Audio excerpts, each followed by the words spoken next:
You are listening to the IFH Podcast Network. For more amazing filmmaking and screenwriting podcasts, just go to ifhpodcastnetwork.com. Give me specifics. I'm always saying that. Be more specific, because what makes it unique is the specifics. And after, hours and days of, slogging through this material and talking to her, and, ultimately I came up with a log line, which will show you how powerful these things are.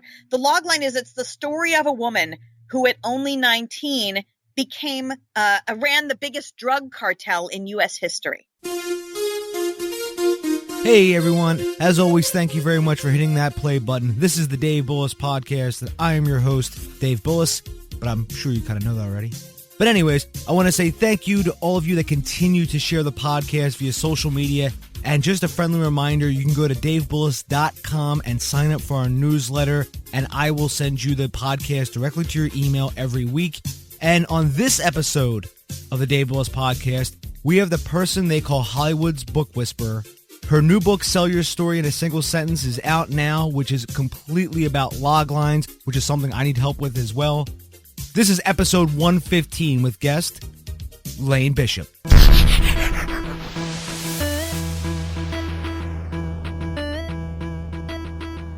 You're listening to the Dave Bullis Podcast.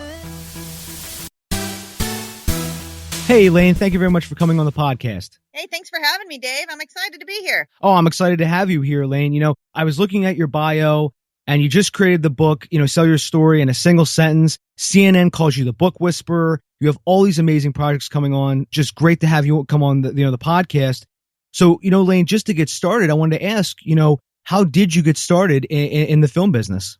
I have the most eclectic background of probably anyone in this industry. I was really, I didn't know which area I wanted to be in initially. So I was a temp at different studios, and I ended up temping for some of the biggest names you could imagine. And at the time I didn't even realize that it was such a big deal. I was working for the head of, Walt Disney Pictures. But it was a great experience, because I learned sort of literally every piece of how movies got made, all the drafts and all the notes. And it was a great learning experience for me.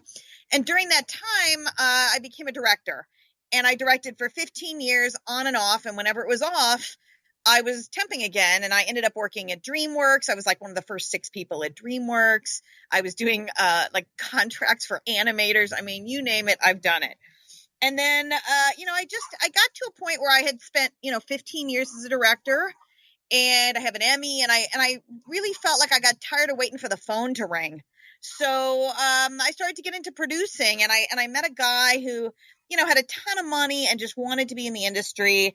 And he was like, you can do all the creative and I'll write the check. And, how do you say no to that? So, in 2006, I started producing, and, I was a lit major before I went to USC Film School. My undergraduate degree is in literature, and then my master's is in film. And so I started to sort of blend the two when I was working for him. And in those 2 years, 2006 to 2008, that I was the EVP of TV and movies for him, I literally ended up setting up nothing but books. I mean, it was just weird. Like, I talked Sandra Brown into coming back into the industry. She's amazing, by the way.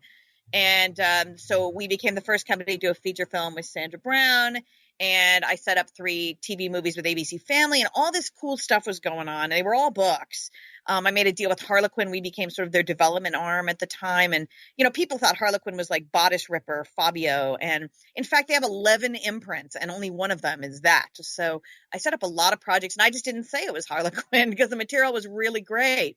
And then end of 2008, the guy I worked for was sort of like, well, I don't feel like producing. I think I want to be a screenwriter. And I was like, oh no. So I was trying to figure out what to do. I was producing, I was directing, what do I want to do? And I give all kudos to my husband, who said, you're setting up a lot of stuff. Why don't you just keep doing book to screen? And I was like, wow, it's like the worst time at 2008, height of the recession, bad time to start a company. But I thought, okay, I'll do it for a year. And I started Vast Entertainment, book to screen only. And I knew a lot of people in New York, publishers, authors. So I thought, I'll see what happens. And in that year, it was like crazy. I think I set up like 12 book projects. And I thought, okay, well, That's working.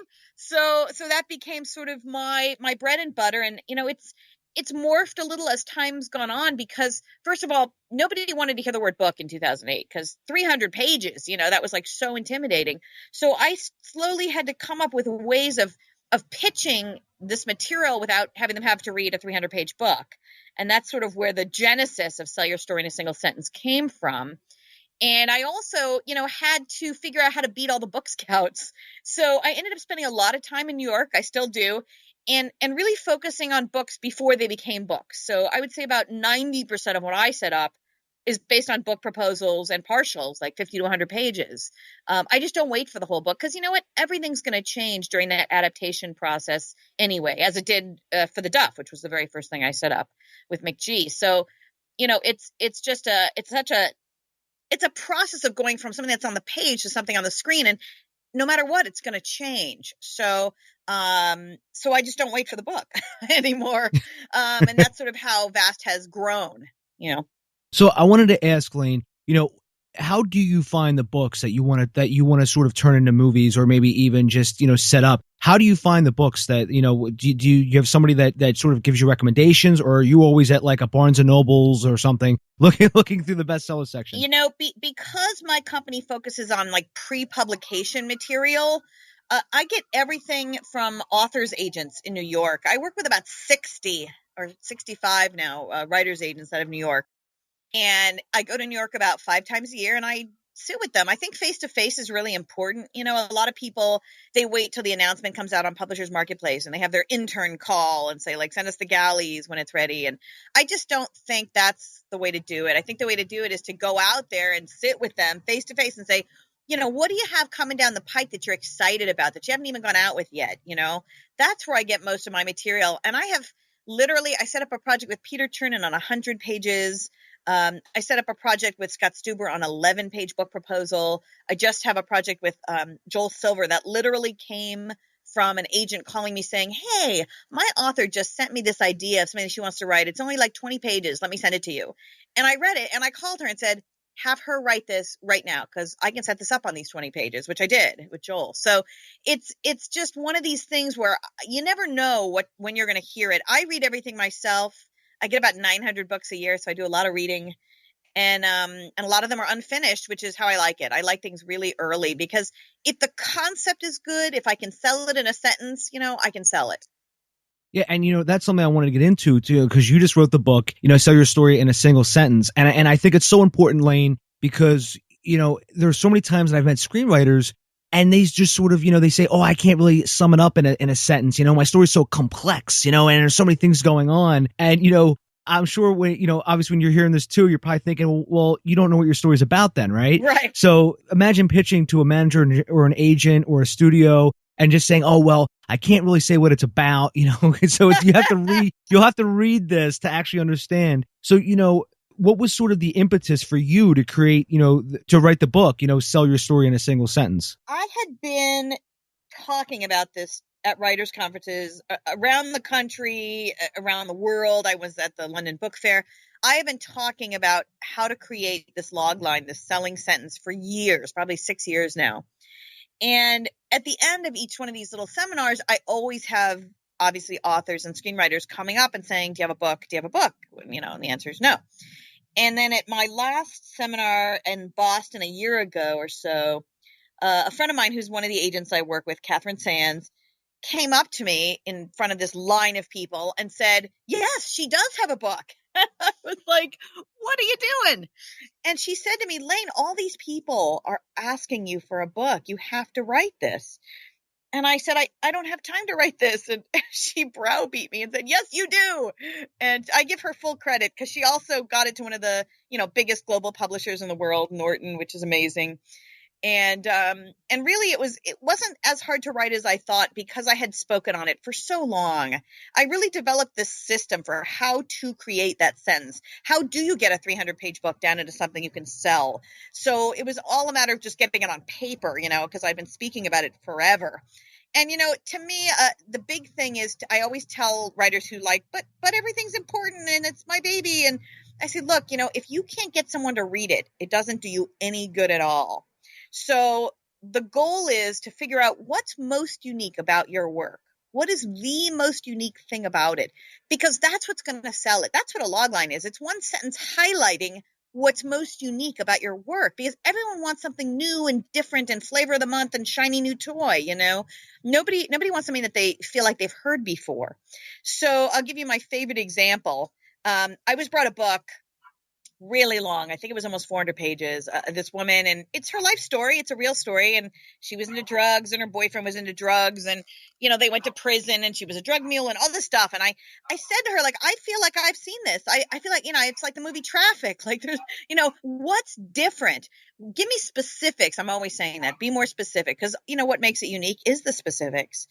And after, hours and days of, slogging through this material and talking to her, and ultimately I came up with a log line, which will show you how powerful these things are. The log line is, it's the story of a woman who at only 19 ran the biggest drug cartel in U.S. history. So you have that as your selling sentence. A pretty good chance I can set that up. Yeah, and when you just mentioned that log line too, that even seems like something that actors would be going after, because, in talking with, all the screenwriters and producers on this podcast and even off the podcast, usually that's the two big things that producers ask about, right? Is what's it about and who's starring in it. Yep. And believe me, it applies to everything. You can come up with a log line as a writer, as an actor, if you're a businessman selling a new business. I mean, anything you're selling can be crafted into a log line, and should be, because look, the minute, as a writer, for example, the minute you say I'm a writer, what's the first question they're going to say? Well, what are you working on? What are you writing? It's the first question. You better have a great answer. This is also something too I found, Lane, is, people do want to inject their own lives into their screenplays, and usually, when they say things like that, like, hey, this really happened to me in real life, usually, I always say, like, well, I don't know if it would fit in this screenplay. Like, for instance, I had a friend of mine, and everything that always happened in his life, he would turn into like this screenplay. And finally he wrote one, and it was like a hodgepodge of everything that's like happened to him in the past, like 3 years. And I said, do you really feel like this is enough to carry a screenplay? Just sort of having all these scenes and stuff. And, one of the best pieces of writing advice I've ever been given was, through your log line, you can extract everything from your story. So, when you do have something like that, like you get an idea, like, hey, a guy meets a girl and the girl is a drug mule, something like that, you can, you have to take that concept, turn it into a log line, evolve that log line, and then you can extract your story from said log line. The log line actually is absolutely true, can tell you what's missing from your screenplay. I've spent so much time talking about the three main tenets of a log line, which are who's your protagonist, what do they want, and what's at stake. And so many times the what's at stake is missing. They'll say, like, oh, it's about a queen who has to get back the stolen gold for her country. Well, why? What happens if she doesn't, So the logline actually can be really helpful in telling you what's missing from your screenplay. And also, in what your example was with your friend, is like, that's what I call an event to event to event screenplay. It's like all this stuff happens and there's no reason why nobody cares. So, without that motivating force, the what do I want, you really have problems. So that's another reason why log lines are so beneficial, because they can really help focus you on what's not in your screenplay and should be. And also what I found too is that a lot of screenplays that I read, who are written by sort of, amateurs to like semi-professionals, there's a lot of times there's no goal. Like, you know what I mean? Like, there's nothing that is pushing this narrative. And then that's when I go back and I'm thinking, well, what would the log line be of this screenplay? And let's just give you a quick example. One of them was about a guy who his girlfriend dumps him, his fiance dumps him, and he sort of spends the rest of the screenplay just sort of wandering. I mean, and I kept thinking to myself, what there was no goal. There wasn't even, what, Lane, I would have settled for even the character even saying, like, see that thing? That's what I need. Like, he just come out and said it, because I thought maybe there's something I'm missing in the subtext here. Maybe there's something I'm missing. And I got to the end and there was nothing. There was no goal.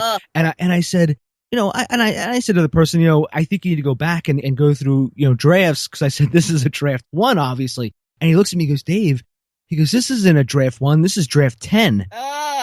And I said, draft 10? And then it all came back, Lane, to the log line, and I said, "There's no goal. There's nothing driving this narrative." Yeah, the "what do I want" is completely missing, and because of that, everything is just happening for no purpose. That character has to have a want. That's what motivates them through this story. Yeah, very true. And often, and now, as I read more screenplays on the professional side, I also, when I'm going through, I always pick out too what the theme is. Because I mean, the really good writers, you see that theme, and you see all that different stuff come up. Sometimes it's very obvious. Sometimes it's in the subtext, and that's something that I've been looking for now as I read more professional screenplays. Yeah, I think once you get the basics down, then you start expanding into the cool stuff like the theme and the voice and all that kind of cool stuff. And the problem, I think, is a lot of people jump ahead to that without having the basics down first. Yeah, because, as it doesn't really, matter if we're talking about a novel or a screenplay or what have you, because that structure is so important. Yes. Because I mean, you know what I mean? Like that, just, finding the way, we were just talking about, event screenwriting, but, what is really driving this narrative? What is taking us from A to B to C to D to E?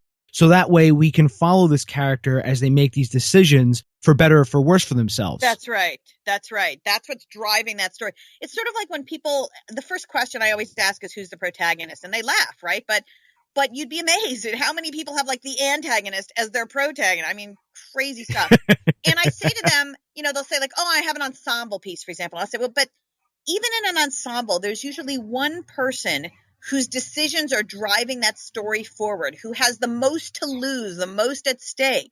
That is your protagonist.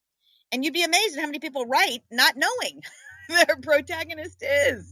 I completely agree. Because, I mean, I can only imagine what, all the projects that you see. I mean, I'm just, I read screenplays, from all different sources. And I mean, some of them, I see the log line and it's just, and then some of them I even read the screenplay and it's just, they don't have the right main character is what I'm trying to say. You know what I mean? Like the antagonist is much more thought out. The antagonist is the one controlling the story. Yep.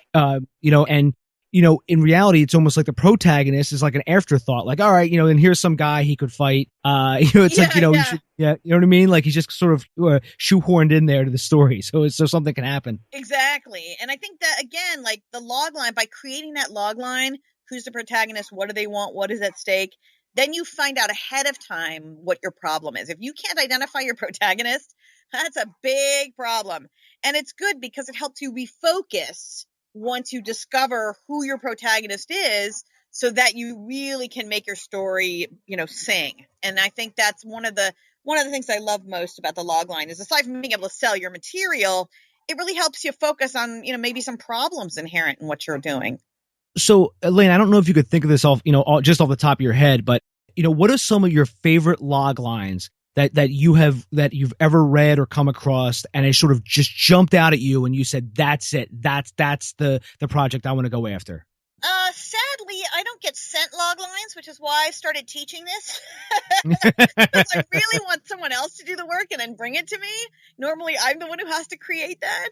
I have one that I use as an example a lot that I pitched to Johnny Depp's company a while back, which I just love because it sort of gives, when people are like, what's a log line? I always use this. It's a woman's idyllic homecoming is shattered when she finds herself the target of a coven determined to make her their 13th member. I love that log line. It's so powerful, and any good log line is powerful. There's about 9 million examples in the book of great log lines, and I tried to include a log line for every sort of element I'm trying to teach. But I have also included in the book a whole bunch of workbooks you can practice, because it's really, log lines are all about writing and rewriting. Just as much as you would rewrite your script or your manuscript for a book, the log line gets rewritten. I gave an example in the book of like a 10-step process, but really that was a 100-step process. I just took 10 out for the book. You're always rewriting, because you want to streamline it and use more, dynamic vocabulary, and, you do everything you can to make it sell. That's the thing. Once you have the perfect sentence like that, you are good to go. One thing that I've become more conscious of is when I'm watching TV and I hit the TV guide button on my remote, and it comes up a description of the movie, and then I start to realize these are log lines. because these are what's, telling you what the movie's about. And I came onto one on the Sci-Fi Channel, and it was a movie called Ogre.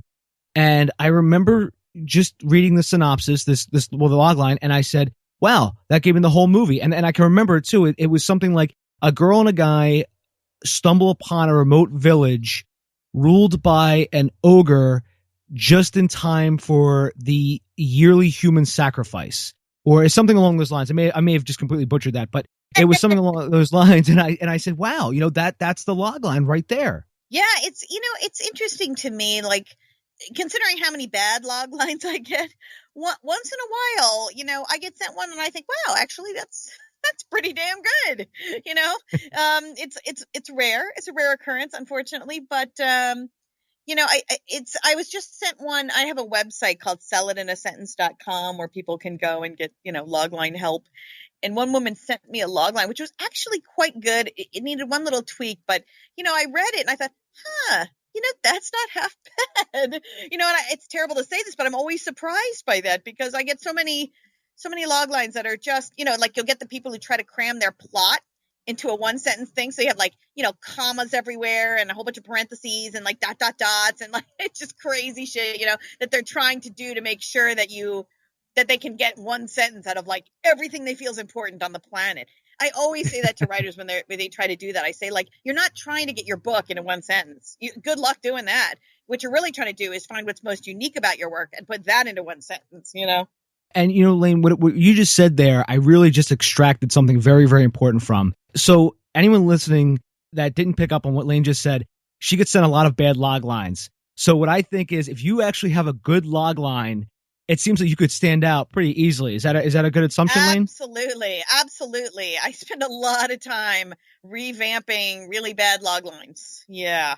Because I think there's a lot of misinformation on how to create a log line out there that I saw when I was starting to do my book that really don't help you. Like, for example, they tell you to do like this movie meets that movie, And I look at that and I think, how does that sell your particular story? I will never understand that. That's not a log line. That doesn't sell your work. That sells me 2 movies I may have seen, I had a friend who was he was a screenwriter, and he actually got a job as a script reader, one of the quote unquote gatekeepers at a studio.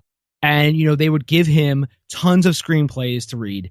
And he said, basically he would go through all these screenplays. And I mean, he said it was so hard to get through a lot of these. He said that it was spelling mistakes. It was grammar mistakes. I mean, and he would at the end have to do coverage on it. He would have to write, pass, et cetera. And so he said whenever he came across a good script, he wanted to send that person like a dozen roses and be like, thank you so much. He's like, because, for every, I don't know, not, 1,000 screenplays, 999 are just passes. And that one is actually an accept or recommend. And he said, it's just so refreshing and he said, really, you can tell because, like you've seen all the log lines. He said, you can tell who has an idea of what they're doing versus who's just sort of throwing stuff at the wall and seeing what sticks. Absolutely. Makes it so clear, and sadly, as I said earlier to you when we were chatting, you can be the best writer in the world, but if you can't sell it, it makes no difference at all. So it's a shame to me when you have a writer who's got an amazing piece of work, but they can't come up with a log line to save their life, so how are they going to sell it? So do you recommend, for writers, who are, maybe you're starting a new book or a new screenplay, do you recommend that they sort of start with a concept or, or even a vague idea of the log line to sort of build from before they even would start trying to write the actual book? Yes. I recommend it so often because otherwise you get people, and I mentioned this in the book, who, they've written 300 pages, but it's an event to event book. Nothing's motivated. And it's really sad because once they figure out the log line, they're like, oh crap, now I got to go back and rewrite the whole thing because your log line's like your rudder, right? On a boat, it's steering you. So I always recommend that writers create the log line first because it keeps you focused as you write on what's important. Yeah, and that I like that analogy. It's the rudder of your story. Your rudder of your ship. I really like that analogy. Yeah, it keeps you focused. If what you're writing doesn't have anything to do with your log line, it shouldn't be in your book or your screenplay. Yeah, I've oftentimes too when I read different screenplays, I see things like scenes or whatever or characters that just sort of provide, you know what I mean? Like they're just, why are they there? You know what I mean? And I think, you know, if you can take that concept, you know, turn that into a log line, take that log line and start to build upon that. That way, you know, you'll know it's, you know, what belongs and what doesn't. It's sort of what Patty Chayefsky used to do, because he used to do something similar. I think he would boil it down. He would take his log line and take a theme and put it on the wall in front of him and say, if it doesn't match this, it's not going in the screenplay regardless. That's right. That's right. I think it's incredibly valuable to do that log line first. Otherwise, you're just going to do a lot of rewriting later, unfortunately. Yeah. That's something too that I've learned when I'm writing. If I didn't have the, you know, at least something to guide me along, you know, it's just you write yourself into a hole and you go, wait, what the hell? Where do I go now? Right. You know, what scene comes next? You know, should I now go to see what the antagonist is doing? Well, who's the antagonist? You know, it's like if you were, you know, like out, you know, hiking in the wilderness without a map or without a compass. You know, you're gonna get lost. I was actually just reading a story too about somebody who actually went hiking and didn't have a compass, and she was lost for 50 days. Oh God, that's horrible. Yeah, she. No, I'm sorry, not to get too sidetracked, but I just thought that story was fascinating because she got up early and she was with a camping group, and she decided to go up by herself without a compass and didn't know how to read any of the nature, you know, like, you know, the moss on the side of the trees or the North Star, and got completely turned around very quickly and had no idea which way, you know, to go. But so sorry not to get too sidetracked, but I always find stories about, you know, like wilderness survival like that fascinating, because I mean, and that was very quickly how that happened to her too. But sorry, but to get back to, you know, talking about log lines and your story, what recommendations would you have for writers, you know, who are setting out now to maybe start writing a book, or recommendations who are trying to, you know, even to sell a book, or even to pitch to, you know, or even to pitch people like you, Lane, you know, what recommendations should, you know, do you have for them? What should they be doing? Go buy my book. Yeah, I mean, number one, you know, have that log line in place. Have a great be able to say, you know, it's a story of a woman who at 19 ran the biggest drug cartel in U.S. history. You know, have that sentence ready, because that's how you're going to grab someone's attention, my attention, a network exec's attention, anyone. You know, that even like if they're writing a book, I would say, like, put that at the top of your query letter to all the agents for, you know, because believe me, it'll get the agent interested in reading. And plus they can use it to sell it to an editor or a publisher as well. So it's sort of this gift that keeps on giving, you know. It's a great way to start, you know, because aside from helping you write, it really does sell your material. And if you can't sell it, it does you no good to write it anyway. Yeah, you know, that's very true. You know, because, you know, even me, like sometimes I write, you know, and sometimes I always think to myself, well, if it doesn't sell, it could be a practice script. But then again, you're always thinking, well, if I write it, I do want people to actually see it or buy it or whatever, you know? That's right. And I think the other thing I usually recommend is I tell people to, you know, like, for example, I speak at this great conference called Grub Street, Muse in the Marketplace. It's in Boston. And like, these are invaluable places for writers because, you know, you can pay to have a 10 or 20 minute session with these writers agents. What a great way to get in front of these people. So you're not just in the slush pile with the 9 billion other people sending stuff in that was not solicited. You're actually talking to them face to face about your material. It's a great way to get an agent. It's just a great way to learn the process and practice, you know, talking to these folks and hearing what they like and don't like. I mean, it's just so invaluable. I always recommend go to writers conferences with that, you know, that provide that option. Because, you know, it's the same thing I do going to New York and sitting in front of the authors agents, you know, in person. It's like, there's nothing like a face-to-face. So Lane, you know, if there was, you know, writers listening to this who have never been to a writers conference, you know, is there like a top 3 writers conferences across America? Because most of my listeners are in America, so that's why I said America. But is there any 3, you know, like top conferences or even just 1 or 2 that you would recommend to anyone listening? I mean, Grub Street Muse in the Marketplace is one of the best, honestly. It's why I do it every year. I also do a thing called the Next Bestseller out of New York, which is more specialized. They only allow, I think, 10 people in. And then, of course, there's like Thriller Fest. It depends what you're writing. There are a ton of writers' conferences specifically for whatever genre you're doing. But Grub Street is the one that I always recommend because, first of all, it's incredibly well run. And also just because it's an amazing opportunity to literally sit across from a writer's agent and talk to them about your work. How great is that, you know? Yeah, that is very true. You know, I had a friend of mine go to AFI, the American Film Institute, and they had that conference, American Film Market, and he went to there, and he was looking around, and they said a lot of distributors were like, we want no zombie projects and no found footage projects because the market is saturated. But it's good that he went there and met them face to face because that was the people that were in charge of buying. Yeah. They, in the foreign areas, the foreign markets, and everything. And they told him, they said, every other pitch we hear is a zombie film or a found footage film, or the ultimate lane, which is a zombie found footage film. The beauty of that is that he got the knowledge that tells you what they don't want. That's invaluable knowledge. Yeah, it really is. I mean, and you can see, firsthand what's being sold and what's, not being sold. And, just what you were talking about with those writer conferences, that is invaluable information, being able to go there and meet with these people face to face. Oh, yeah.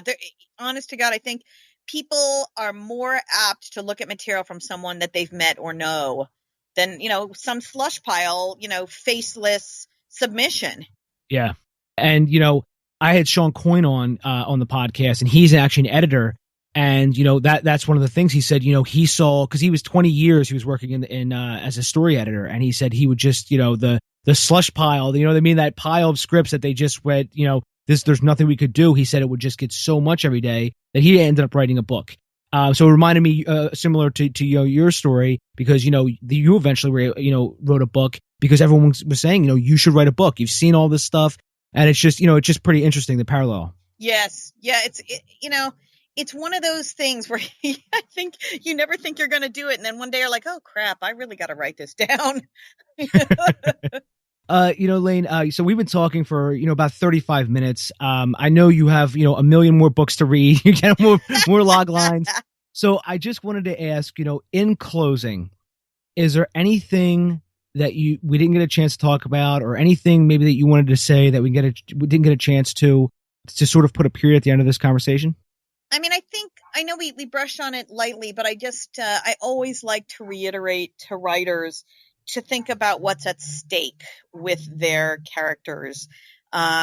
Because number one, that's the main thing that's always missing from most log lines, but also because, for example, I had a woman send me one about her character had a brain tumor that was like allowing him to play golf really well, and her log line had to do with him wanting to play in the Masters. And I said to her, it's such a the problem is if he doesn't play in the Masters, so what?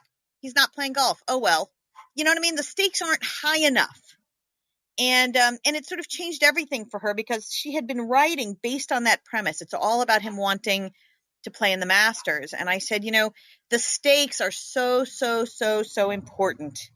And ultimately, the log line, and I can't remember the exact one, was something to the effect of, if he kept that brain tumor, he could either have the surgery, right, which would save his life, but he can't play golf anymore. Or keep that brain tumor, play the Masters, but die from it. Now it's life or death stakes. Now it matters. Now I care. Now that story is so much more powerful. So I spent a lot of time reminding writers that those stakes are so valuable and important that they have to be high enough for us to care. Otherwise, we're not going to want to read their work. That's actually very good. Because when you were describing that, I actually was going to say, well, maybe he wanted to win the Masters for his parents, or you know what I mean, like something like that. But your idea was much better than mine. Well, if you think about it, if he doesn't play in the Masters, what does it matter? It's like, oh well, He didn't get to do a golf game. And I'm sure the golfers out there are like, oh come on. Alan Watt, who was on the podcast, he once said to me, problems get solved, stories get resolved. Oh, I love that. That's a great quote. Yeah, Alan is phenomenal, and that's one of the things that I sort of have been noticing more of too. Is what is a story problem, and how do we resolve that? Because it's sort of like a character has that dilemma, Well, that dilemma, stems, you have two bad options, and, you have to pick one, which is the dilemma of itself because of the problem. And, he sort of says, you have to, how does this get resolved? So when he was crafting his stories, he was saying, you can't really, and he uses a quote from Einstein, you can't solve a problem with the same perception that caused the problem. So you have to have a shift in perception. So, and that's how stories get resolved. But it just reminded me, because that was, I think, your idea of stakes and why he's doing it, that was actually very good. I like that. Does he stay and does he stay in the Masters, but the brain tumor kills him, or does he not play? You know what I mean? I really like that. Because now you care, right? Now it's like life or death. Is he, how important is that game, to him? It's obviously, depending on his choice, it's very important. So, and then we care, obviously. But I love that quote. And it's funny. I always talk about this. I went to a writers conference and Ann Perry was speaking. I've just set up her books with Lauren Schuler Donner. And she's so prolific. And she has this quote that I also memorized because I was like, that's so good. A lot of authors will say, or screenwriters will say, should I write about what I know? I keep being told, write about what you know. And she said, write about what you care about. Nobody cares what you know. And I loved that. I thought that was so great. It's like, that's always my last little comment to writers. Write about what you care about. Yeah, that is phenomenal. That is absolutely phenomenal. And she has 25 million books in print, so you have to quote her anyway. You can't argue with sales, There right? There you go. Lane, where can people find you at online? I am at VAST, V-A-S-T, like a vast array of material, -entertainment.com. Or if they want logline help, they go to sellitinasentence.com. And are you on any social media sites? I am at Lane Shefter Bishop on Twitter, and I'm on Facebook too. I don't know what the thing is, but you can find me on Facebook too. By the way, I just actually followed you on Twitter, by the way. Oh, perfect. I got to get better at that social media thing. I saw, Dave, that you have all these books on social media. I got to go buy one of those. I participated in one. I actually don't have any other books for social media. That one that was on your site, is that the one that you contributed to? The one but with Guy Kawasaki? Yes. Yeah, his. Yeah, The Art of Social Media. I was able to contribute on that, and then I also helped with the book by Paul Colligan on how to podcast. Very cool. So, those are my two small additions to Amazon. One day I hope to be in your shoes and be able to have my own book. Because I mean, like your book is. I'm actually going to pick up a copy very soon of your book. I actually don't know why I didn't pick up a copy yet. But when I do pick up a copy, I'm going to make sure to email you with a bunch of questions. No, I'm just kidding. I love it. But I will link to all of your website, all your social media channels in the show notes. So everyone, you can just go to davebullis.com and you can buy Lane's book on Amazon or Barnes and Noble. And everyone, it's davebullis.com. Twitter, it's at Dave_Bullis. Lane, I want to say thank you so much for coming on. Oh, thanks for having me, Dave. I really enjoyed it. Oh, it was a blast having you on. And if you ever want to come back on, please let me know. The door is always open. Awesome. Thanks so much. Oh, my pleasure. Take care, Lane. You too. Bye-bye. Bye-bye. Find Dave at davebullis.com. Please make sure to subscribe and share the podcast.